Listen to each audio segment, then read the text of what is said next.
আজকে আমি তোমাদের সাথে ব্রেড টোস্ট রেসিপি শেয়ার করব। তো দেখো এখানে টোস্ট বানানোর জন্য টমেটো কুচি, লঙ্কা কুচি, পেঁয়াজ কুচি আর অল্প ধনেপাতা কুচি নিয়েছি। এবার একটা থালাতে ভালো করে রেডি করে নিয়েছিলাম। আর এখানে তোমাদের ধনেপাতা, তারপরে পেঁয়াজ, লঙ্কা সমস্তটার পরিমাণ অনুযায়ী লবণটা আর ডিমটা লাগবে। আমার তো যেহেতু বেশি পরিমাণে পেঁয়াজ কুচি তারপর টমেটো কুচি ছিল না, আর মানে ব্রেডও অল্প ছিল, তো তার জন্য এখানে 2টো ডিম নিয়ে নিয়েছি। তো ডিমগুলো দেখো একটা বাটির মধ্যে নিয়ে নিলাম। আর তারপরে দেখো পেঁয়াজ কুচি, তারপরে লঙ্কা কুচি একে একে যেগুলো কেটে রেখেছিলাম, ধনেপাতা, টমেটোটা পুরোটাই দিয়ে দিতে হবে। আর লবণের পরিমাণটা তোমরা পরিমাণ অনুযায়ী দেবে। তারপরে কিন্তু এটাতে ভালোভাবে ফাটিয়ে নিতে হবে। এটা যত ভালোভাবে ফাটাবে এটার টোস্টটা খেতেও ততটাই সুন্দর হবে। আর এখানে কিন্তু ভালো করে ফাটিয়ে নেওয়ার পর 5 থেকে 10 মিনিট এটাকে ঠিকঠাকভাবে ঢাকা দিয়ে রেখে দিতে হবে। সাথে সাথে কড়া থেকে ঢেকে রেখে দিলে ভালো হয়। আর তোমাদের হাতে যাতে টাইম থাকে না বা টাইম নেই, তারা সাথে সাথেই করলেও অসুবিধা নেই। তো দেখো এখানে আমি ভালোভাবে ফাটিয়ে নিলাম। আর কিছুক্ষণ রেখে দেওয়ার পর আবারও আমি অল্প লবণ দিয়ে নিলাম, দেওয়ার পর আবারও ভালোভাবে ফাটিয়ে নিচ্ছি এইভাবে। আর এটা আমি 2 রকম প্রসেসে করেছিলাম। একটা প্রসেস হচ্ছে অল্প তেল দিয়ে তাতে আমি দেখো 1 চামচ দিয়ে নেওয়ার পর ওপরে ব্রেডগুলো দিয়েছিলাম। এমনভাবেও করতে পারো।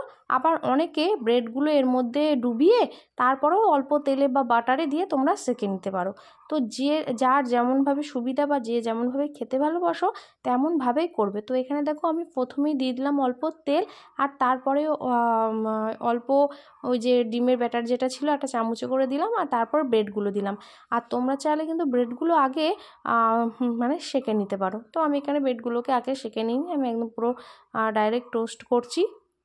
তো একটা পিঠ আমার হয়ে গেছে, তারপরে দেখো উপর থেকে মানে উল্টিয়ে দিলাম। তো এইভাবে তোমরা করবে। আর তারপরেও আমি আবার সেকেন্ড প্রসেসটাও দেখিয়ে দিচ্ছি দেখো। তো তারপরে আমি একটা ব্রেড আমি একদম পুরো বোলের মধ্যে একদম পুরো ডিমের গোলার মধ্যে ডুবিয়ে নিয়ে তারপরে দিয়েছিলাম। তো আমার কিন্তু এই প্রথম প্রসেসটাই ভালো লেগেছে, কারণ আমি যদি পাউরুটিটাকে মানে ব্রেডটাকে প্রথমে মানে বোলের মধ্যে দিয়ে চুবিয়ে নিই, তাহলে অনেকটাই মানে ডিম টেনে নিচ্ছে, তো ভালো হচ্ছে না। তো এই যে দেখো এইভাবে করার থেকে প্রথমেরটাই ভালো। এইভাবে করলে কী হচ্ছে, অসুবিধা হচ্ছে ডিমটা পুরো টেনে নিচ্ছে, আর উপর থেকে পেঁয়াজ টেয়াজ তো কিছুই থাকছে না। তো এইভাবে দুটো আমি দেখালাম। তো আমার মতে খেতে কিন্তু এটাই সুন্দর হবে, কারণ এটাতে ডিম বেশি থাকছে, খেতে ভালো লাগছে এটা।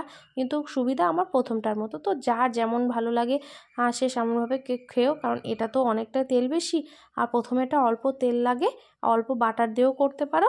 তো দেখো এখানে আমার রেডি হয়ে গেছে। আমি প্রথমে সুনিকার বাবাকে খেতে দিয়ে দিলাম, তারপর আমিও খেয়ে নিচ্ছি আর খেয়ে তোমাদেরকে বলবো। তো সত্যিই খুব ভালো হয়েছিল, তোমরাও এইভাবে খেয়ে দেখতে পারো।